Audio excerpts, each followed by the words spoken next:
alongside Ethan. This is brought to you by Hot Shots and the Birds tonight. Power, pitching, burn bombs. It all worked out. 4 2-run home runs tonight that put the Cards on top of the Cubs. It was a rivalry that we needed to have back at Busch Stadium just for the atmosphere purposes. It's nice to have the Cubbies in town with respect and the Birds to dominate. Welcome in. We are happy to have you join us here tonight. And Ethan, what a nice night to have the Cards back at Busch Stadium. But, heat, weather, just welcome to STL and welcome to Busch Stadium. Yeah, what a win. A much needed win, it felt like, for the Cardinals, who have been moving in the right direction as of late. But 3 of them coming against the White Sox, a couple against the Reds. A win is a win, right? But this felt like a big series going in. Like, you were going to be learning a lot about this Cardinals team over the next 7 of the next 14 being against the Cubs. So over these next 4, but really over this upcoming period of time, it felt like an important stretch of games that the Cardinals were getting into. And they started off this stretch really well with an impressive win. We know how long June has felt like, just with how many games they've played, how few days off. We know that there were several guys that were unavailable in the bullpen tonight. Matthew Liberatore was excellent. Cardinals definitely need him to get back to a version closer to what we had been seeing for the majority of May and how should I say, I guess it'd be the latter part of April and all of May. Definitely need to get him back to that version of himself, but also the Cardinals riding the long ball. That's not something that they have done very much this year.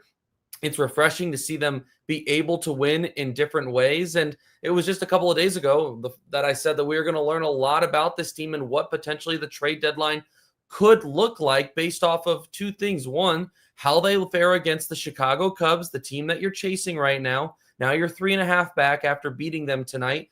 And then also what your lineup is able to do without Ivan Herrera, who is such an important piece, right-handed bat in the heart of that lineup. And tonight, the Cardinals lefties got the job done. Lars Nootbaar, Brendan Donovan, Alec Burleson, and Nolan Gorman all belting 2-run home runs. Absolutely love to see the power. Like I said, not something that I think that we should necessarily get used to in St. Louis. We know what this team's strength is, but it's definitely nice to see them be able to win a ball game in that way if needed. Alec Burleson continues to hit like a maniac. I've been loving what we've seen from Brendan Donovan at the top of the lineup. There's a lot to talk about, but a lot of positives from a game like tonight, and for good reason. The fans, they should be excited because you beat the team like that, the team that you're chasing, and it gets you excited. Like, okay, where do we go from here? All of a sudden, are the Cardinals going to sweep the Cubs? Likely not. No, the Cubs are just too good, but it just goes to show how close a couple of wins could get you right back to being in the mix for the division race. Well, especially with you have an NL Central coming to town, you want to kind of not kick them when they're down, but they lost 2 or 3 to Seattle, right? And so they're coming in kind of licking their wounds, and they're going to come to a rivalry that they haven't played in a while. So that's going to be good.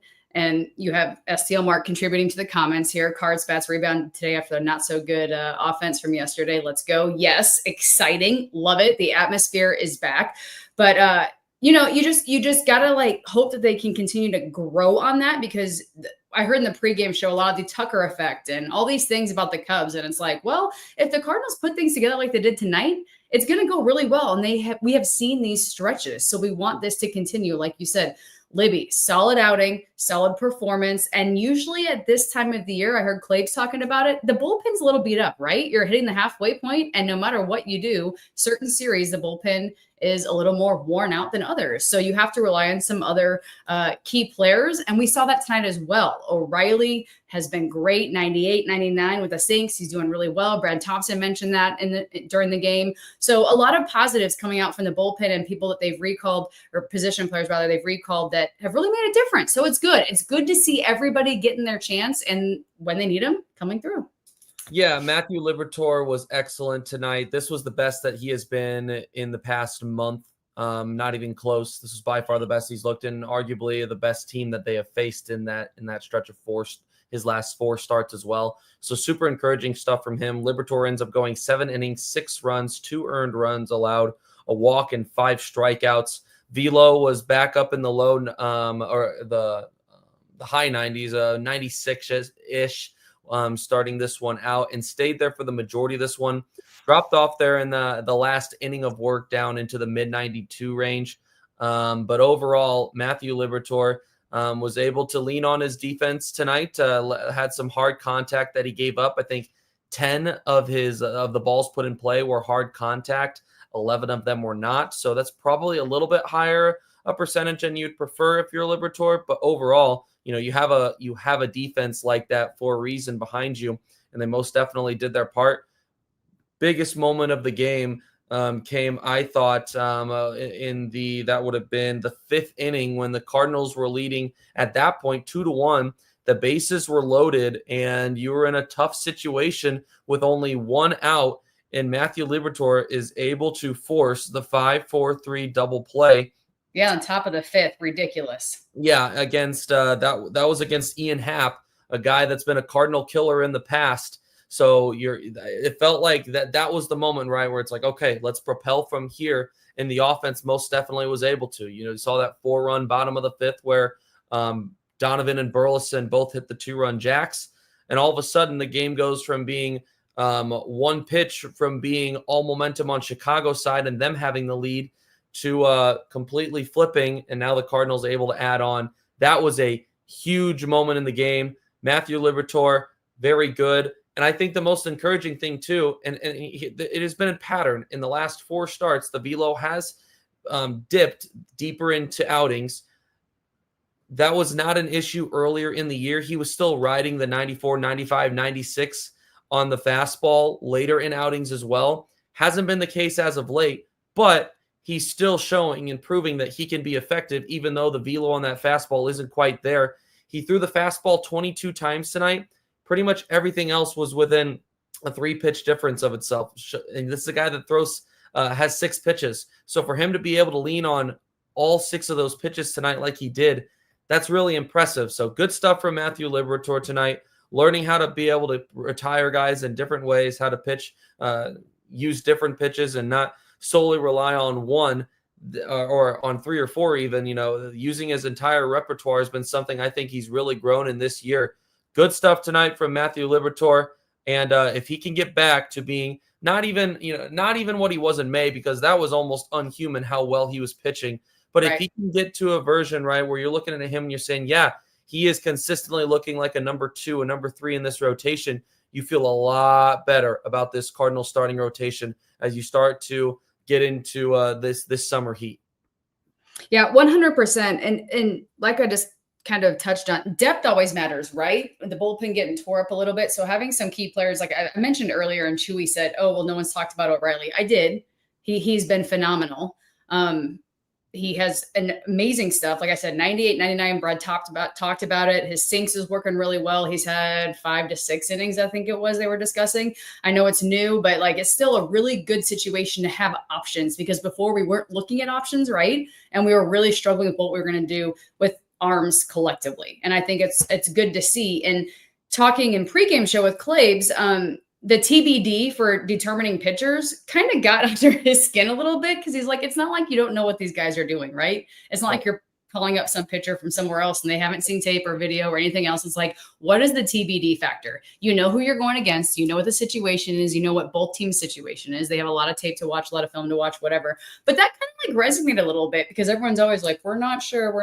Well, if you're going to continue to roll, you're going to be fine with as it goes, right? Not just worried about what they're going to officially post as the starter. Right. Yeah, it hadn't been made official that Michael McGreevy, I don't think up to the last that I had heard, was going to be starting tomorrow, but it had been pretty much put out by every writer that Michael McGreevy was going to be starting tomorrow. It was all but official. I don't know for sure. Perhaps if anyone has been able to hear Marmel's comments, I'm assuming he's spoken by now.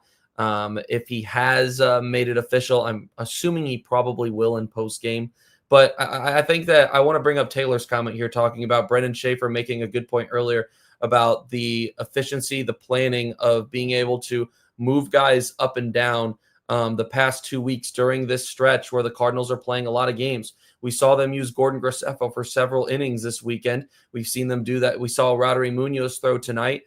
We've seen them mix and match a couple of different guys up and down, and being able to use them in some of those garbage innings, some of them not so garbage innings. Andre Granillo was very important in a couple of the games this weekend against the White Sox. But the Cardinals being able to be efficient in how they are using those, the 7, the 8 guys within their bullpen has proven to be really important. The second point about that, backing what you said about Riley O'Brien, he has been excellent as of late. And he was a guy that was kind of on the taxi squad. He was moving back and forth. I think that he has kind of stepped up out of that. I think that because of how good that he has looked, he is no longer necessarily in that position where you're going to see him going up and down. At least right now, when he's throwing so well, he has looked absolutely phenomenal, to the point where right now overall in his 11 games this year, a 2.57 ERA and 14 innings worked. As I take a quick look here at his game log, the last time that Riley O'Brien allowed an earned run was on June 9th, and he has thrown 6 times since then. And he has only allowed, 4 hits in those 6 outings since that last run. Riley O'Brien looks very sharp. We've talked about the fastball. The velo has always been there. That's something from the moment that they traded him for him at in the 2023-24 offseason. This is a guy that had electric stuff. He had the potential, and I think a lot of people were excited about, here's a guy that has some strikeout ability that you could put in the back end of the bullpen potentially. You fine-tune him up a little bit, and you see what happens with him. He has the run on that fastball. We know he can touch 99. And he has been a little bit of a project for the Cardinals, right? But it's been one that's paid off in the short term that we've seen so far, it feels like, considering all they had to give up was cash considerations to Seattle. This is a guy that, I said just a couple of days ago, if you can add him as another guy that you can rely on in higher leverage situations, obviously tonight wasn't high leverage, but having another option in that bullpen, especially with the way Kyle Leahy's been struggling as of late, especially in this long stretch of games, right, where this is tough going out there every day right now, especially in this heat. No rest for the weary right now for your St. Louis Cardinals. So to be able to have a guy like him to rely on another arm is really important for this club. Riley O'Brien has been very good, and I'm excited to see if he can continue to get more opportunities, potentially eventually some more higher leverage opportunities, and see how he can cement himself within that Cardinals bullpen. And you mentioned the heat. I know it's a non-factor for everyone who's watching, contributing, whatever, but St. Louis has typically worked into the heat a little bit, and we've had nothing but tornadoes and cooler temperatures. So yeah, going from 88, 85 on the high, maybe, and low humidity to 100 plus back out in it, it's a little bit of a difference. And I'm not saying it affects everything, but yeah, it's exhausting. The humidity in St. Louis is overwhelming. And in Chicago, it was significantly cooler when they played the White Sox last weekend. They were saying 75 and, showers. So, there is a drastic difference there, and they talk about that. But of course, we have everyone weighing in. So Sean of St. Louisville saying, hopefully the winning is good today. Taylor Garrison, I said, everyone looked good. And I mean, everyone. I know that Chewy also mentioned, yes, it is a 4-game series. It's not 3. So we do have now 1 in the books. We have 3 more to go here with the Cubs. And honestly, I'll take it. I'll take all 4. I think this is a good stretch to have against the Cubs. So that's a good thing, right? We can capitalize on some of this and hopefully capitalize on some of their weaknesses. Yeah, Rob commenting here mentioning Burley hot, baby. Damn right. Alec Burleson has been good as of late. This is a guy that is clearly locked in at the plate. And, you talk about cementing yourself. He has clearly cemented himself into the heart of this lineup. He's been consistent in that 3 spot in the month of June for guys with a minimum of 15 games played. He is top 10 in batting average, in hits, in total bases, and he is just outside of it in RBIs. His OPS is right around 1,000, top 15-ish, 16th in Major League Baseball. Alec Burleson, I don't think that this is just a stretch thing, right? Maybe the batting 370 in the past 15 games or 18, whatever it is a stretch, right? Maybe that's not the level that we see out of him consistently. But for a long time, the Cardinals organization and people within it, Ricky Horton was one of the first ones I remember telling me, Alec Burleson is a pure hitter. And this was back early in his career, a guy that he was excited about and kind of got me on early on the Burley train. This is a guy that we have seen the potential out from at different times during his career. We know how good he was in AAA in his final year in the minor. I believe it was 2021, 22, whenever that was. But we saw bits and pieces of it last year. We saw stretches of it last year. Saw a tough couple of final months from him, but everything that you have seen from him in 2025 has shown that he has the ability to make adjustments and to hit at the major league level. Listen, I know it's still just a stretch, right? But he is proving right now that he not only deserves to be a part of this lineup and a part of this team consistently, but a part of the middle of it. He has been the Cardinals' best hitter in the past month, probably longer than, and he is going to need to continue to look as good or close to as good, right, as he has been for St. Louis to continue having success. One, because of the lack of power from the large majority of the lineup, but also, like I said, because you're without Ivan Herrera, he's going to have to continue to pick up some of that slack like he has been. It's a huge reason as to why St. Louis has been able to have offensive success without Herrera is how good Alec Burleson has looked. So hopefully we continue to get a version like this of Burley, because it's been fun to watch him rake and pull stuff to that right side. We know that he has the ability to hit all over the field, but boy, he loves that right field side at Busch Stadium. 100%. And Taylor Garrison commenting on the weather tomorrow. I didn't see any thunderstorms in the forecast. I'm not quite sure. He's asking about a doubleheader Wednesday, but last time I checked, it said, that's what I was looking up while you were talking, high of 92 tomorrow, 76, and no chance of rain. Actually, a 10% chance. So we should be completely clear there. But the last time the Cardinals did hit 4 home runs was in September 10th of 2020 against the Tigers. Molina, O'Neill, Thomas, and Ravello. And I'm sure the last one was probably a question, but I only picked that up because Chip and Brad mentioned it tonight. Yep. It was not something that I pulled out of my tail. It was not off the top of my head. But 2020-10, that's a long time. The last time the Birds hit 4 home runs in Busch Stadium in one game. Yeah, 2020, boy, does that feel like eons ago, just with, the 2020, that would have been in the heart of COVID, and you got no fans there, and you got cardboard cutouts, and so it was definitely a weird time. And Rangel Ravello, he hit some bombs back in his short stint with the Cardinals. When he connected. But no doubt, it's definitely nice to see the Cardinals have the power and to be able to rely on that for a change. I'm not going to get used to it necessarily. I don't think this is a team that's going to lean on the long ball super heavily most of the time. I think we know their style. It's much more the Cubs style, right, to lean on the long ball, playing at Wrigley in the Windy City. They definitely got they got some guys that can hit, but the wind definitely helps their playing in their home ballpark. But it's nice to see the Cardinals take a couple of notes and show off the power as well. Good stuff tonight from St. Louis offensively. Brendan Donovan, you talk about a guy that they missed during that short stretch where he was unavailable when he was injured due to the toe sprain. Ever since he's come back, he's hitting just under 300, which I know you're saying that. You're probably looking at that and saying, well, he's been hitting just around 300 all year long. Yeah, but it goes to show, right, how important having it in the leadoff spot is, right? Having a guy that can get on base consistently. When Lars Nootbaar was getting on base consistently, the Cardinals were winning ball games. And you notice the track here when he started to struggle, and his struggles superseded the Cardinals' 7 losses in 8 game stretch. I'm not saying that, but when he was a runner. A runner on base is a runner, right? Yeah, when he was not able to get on base as consistently, that was hurting the Cardinals. And having that guy that you can rely on to consistently be on base, Brendan Donovan as of late, has been, I think, a big reason as to why St. Louis has been able to manufacture runs consistently offensively. I think it's a huge reason. So Brendan Donovan, effective in the leadoff spot.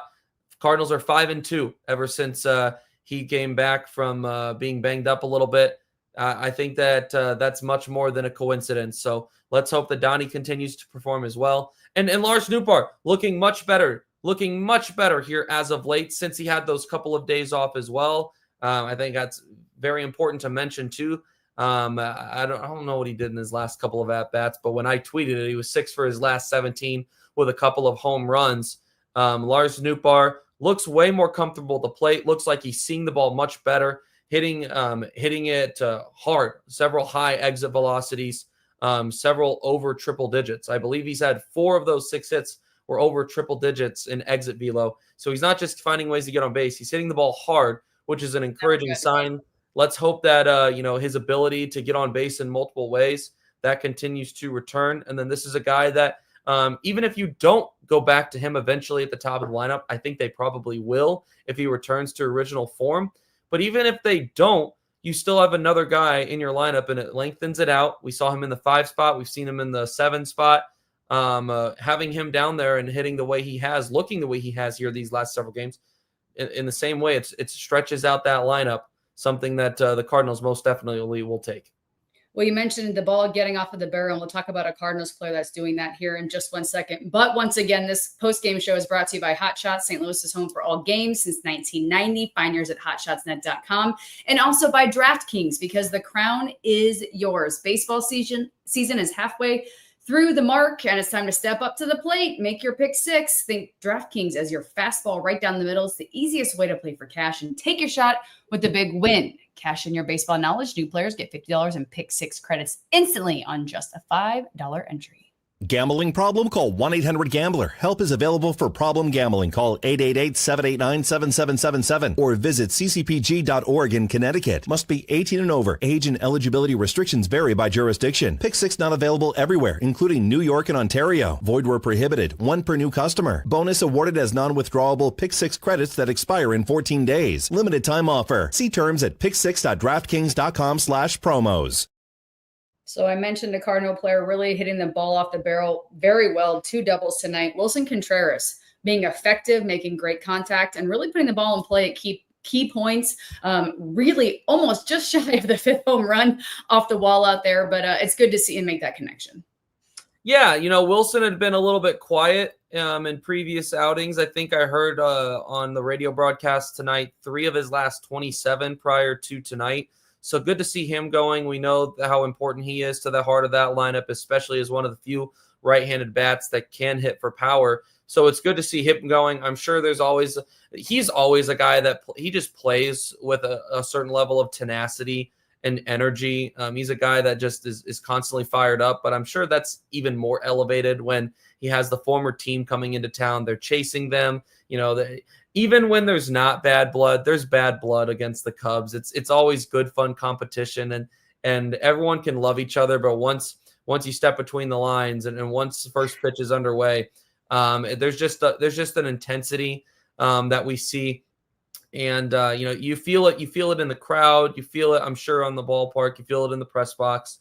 So that's just fun, right? And Willson Contreras is all about competition, intensity, and fun. So it's great to see him hit the ball hard tonight.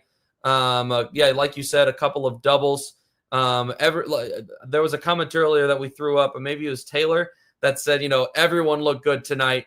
And I mean everyone. And it really is true. Willson Contreras, another name to add to it. He looked good. We haven't talked about Nolan Gorman, who was 0 for his last 8 prior to tonight.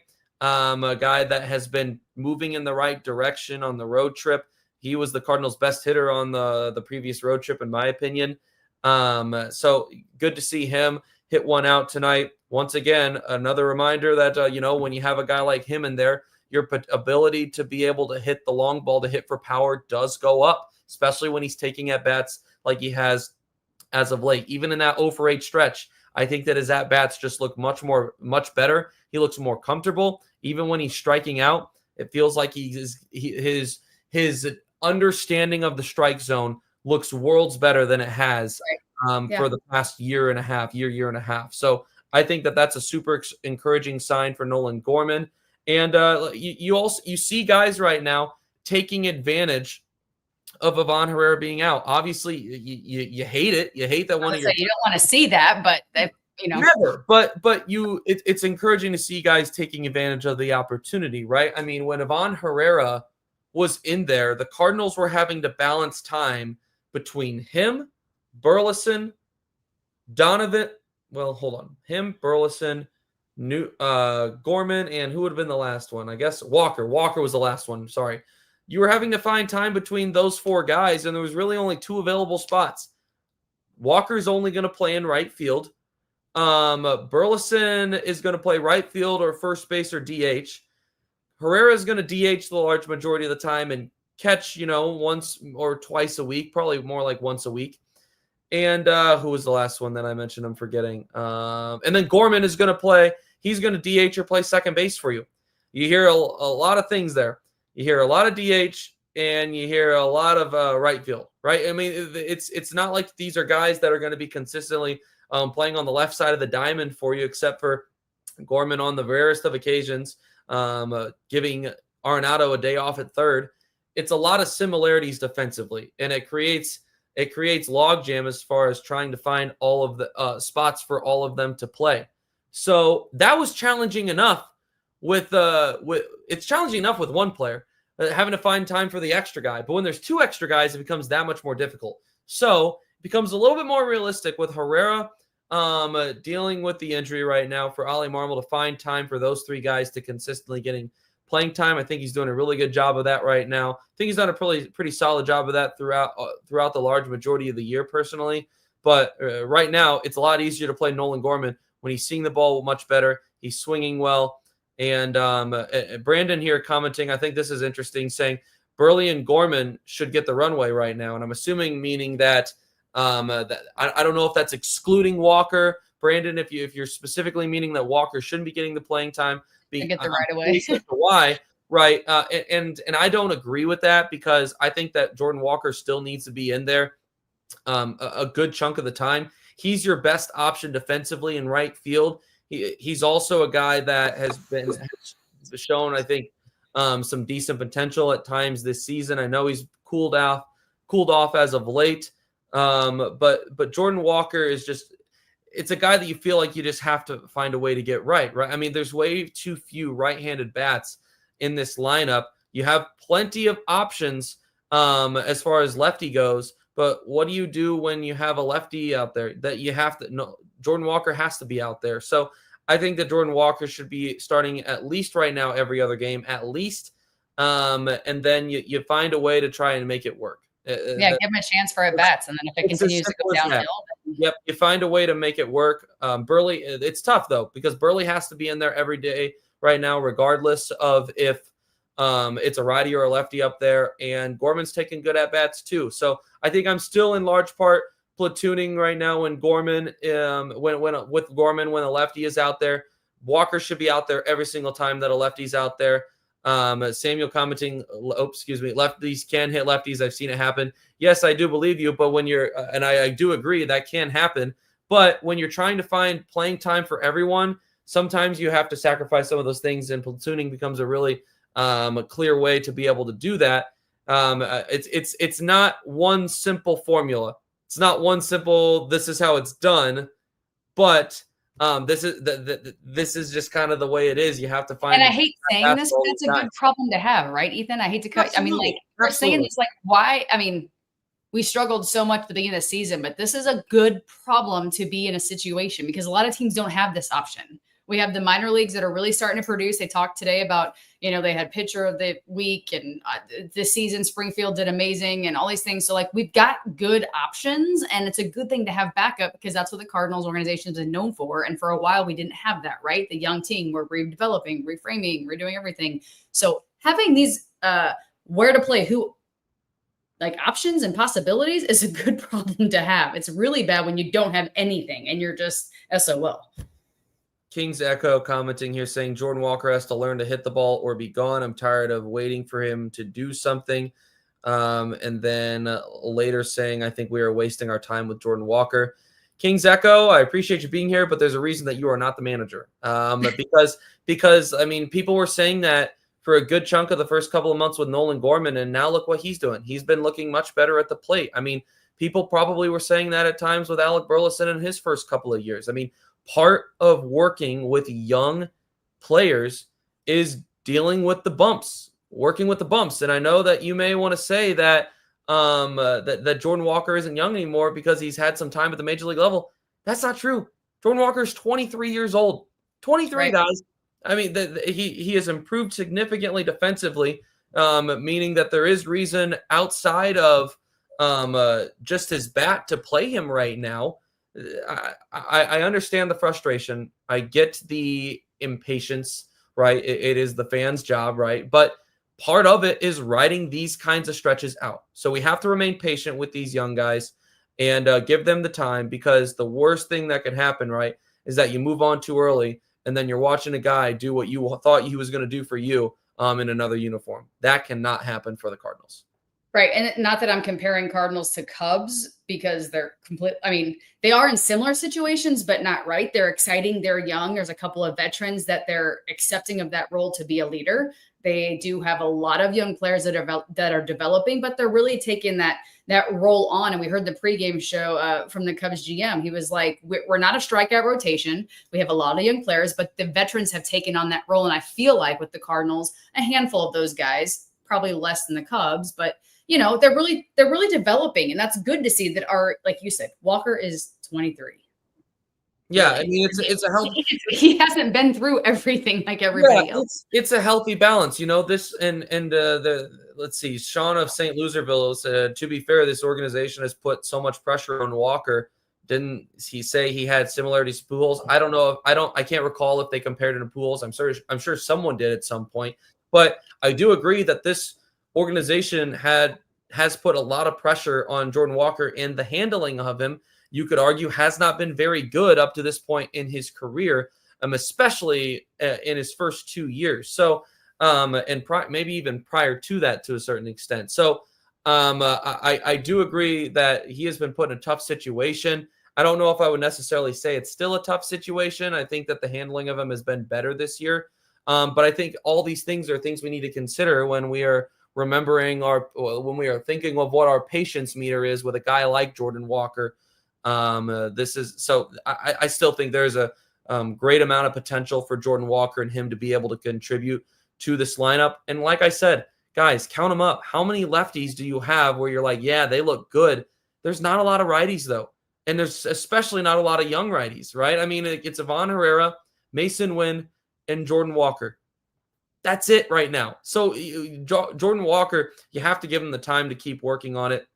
I'm still pretty confident. I tend to be an optimistic guy overall when it comes to the Cardinals, but I think you've seen a lot of bits and pieces that show the potential that Jordan Walker has. We know that the bat speed is very good, and the exit velo when he connects is very good, right? Just a matter of working on the plate discipline and being disciplined. That's things that he needs to continue to improve at. And we've seen those bits and pieces this year. We just need to see it in a little bit of a longer form. The worst part for him, right, was he was just starting to really connect and get on a roll. Then he deals with the wrist injury and he goes on the IL and hasn't quite been able to put it together ever since then. So let's hope that with more time, he's able to get into that routine and start hitting consistently. So once again, we appreciate you joining us here on the postgame show. The Birds hitting bombs off of Ben Brown tonight. 4 2-run shots. Nootbaar, Donovan, Burleson, Gorman all going deep.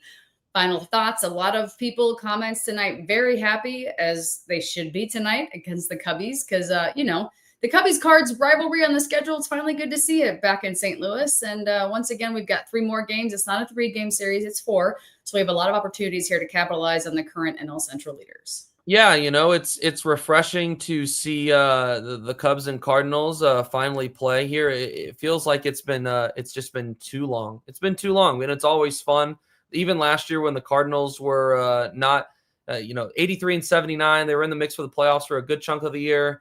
But even in a year like last year, some of those games were fun. I mean, you have the Pedro Pages Father's Day game. You had Mike Tauchman with the crazy wall-robbing home run of Burleson. So I'm sure it was nice for Burleson to hit one out tonight. There were a couple of fun ones last year that I remember being at the ballpark for every home game last year and being up with the guys in the booth. There were some fun ones. Let's see, was it last year was the one where Carpenter had the late go-ahead RBI single? I mean, man, there were a lot of fun ones last year. I can think of 3 off the top of my head that were down to the wire and just fun games that the Cardinals took 2 of those 3 that I can remember in 7 of 13 last year. They've taken 1 of 1 so far this year, and they have 6 more in the next 13 games against the Chicago Cubs. A lot of opportunity for the Cardinals to do some catching up in the division. Tomorrow, Jameson Taillon, 7-4, a 3.84 ERA, facing off against Michael McGreevy, 1-1 with a 2.7 ERA. probably the last time that we see McGreevy in the month of June. We'll see what the opportunities look like in the upcoming months for him. But overall, he has been excellent in his time in the majors in 2025. Let's hope that that continues for him. I think everyone's pretty confident that this is going to be a guy that's going to be a part of the rotation in 2026, and there's definitely potential for years to come. Let's hope that he continues to set up the Cardinals for success in this series. You've put yourself in a good position winning the first one. You put yourself in a great position if you get a good start tomorrow from Michael McGreevy and you find a way to put away game number 2. I would love to say you get a home run and you get a home run and you get a home run tomorrow night. Everyone gets a home run. So that would be amazing. But that is the amazing Ethan Hannaford. I am Sara Dayley. I'm just along for the ride, helping navigate this whole process for the Cardinals. Hopefully we come out on top. I'm still holding to my 90 games. Yes, I think the Cardinals will hit 90 games this season. I'm not going to bend. So we still have to think of a bet. We got to think of something that I can be accountable for. So we appreciate everyone joining us. If you like what you were involved tonight, commenting, the discussion, everything, like, subscribe, hang out. We'd love to see you back here again. But once again, the Birds hitting the long ball tonight over the Cubbies. Final score 8-2 with 4 2-run shots at Busch Stadium off of Brown. And we'll see you right back here soon because we have 3 more games against the Cubs. Have a good night.